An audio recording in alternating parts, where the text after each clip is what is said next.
लोहा नगर परिषद सार्वत्रिक निवडणूक 2018। आज दिनांक 29 नोव्हेंबर रोजी उमेदवारांचे अर्ज मागे घेण्याची अंतिम दिनांक होती। आजपर्यंत नगराध्यक्ष पदासाठी 4 जणांनी तर नगरसेवक पदासाठी 27 जणांनी माघार घेतली।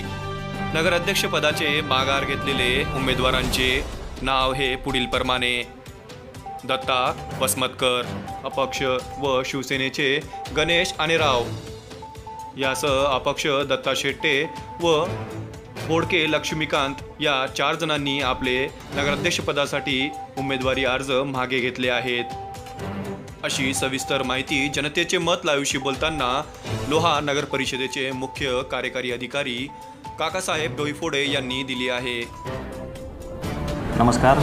लोहा सार्वत्रिक निवडणूक 2018 करिता नामनिर्देशन पत्र माघार घेण्याचा आजचा शेवटचा दिवस होता। नगराध्यक्षपदासाठी एकूण 8 उमेदवारी अर्ज दाखल झाले, त्यापैकी 4 उमेदवारी अर्ज माघार घेण्यात आले आहेत। तर सदस्यपदाकरता एकूण आपल्याकडे 82 उमेदवारी अर्ज दाखल झाले होते, पैकी आता सध्या 59 उमेदवारी अर्ज आहेत। शहरामध्ये या निवडणुकीदरम्यान आदर्श आचारसंहितेचं पालन व्हावं याकरता विविध पथकांची स्थापना करण्यात आली आहे। त्यामध्ये SST team, static surveillance team, PST team, PDO surveillance team आणि फ्लाइंग स्क्वॅड व आचारसंहिता स्थापन करण्यात आलेलं आहे।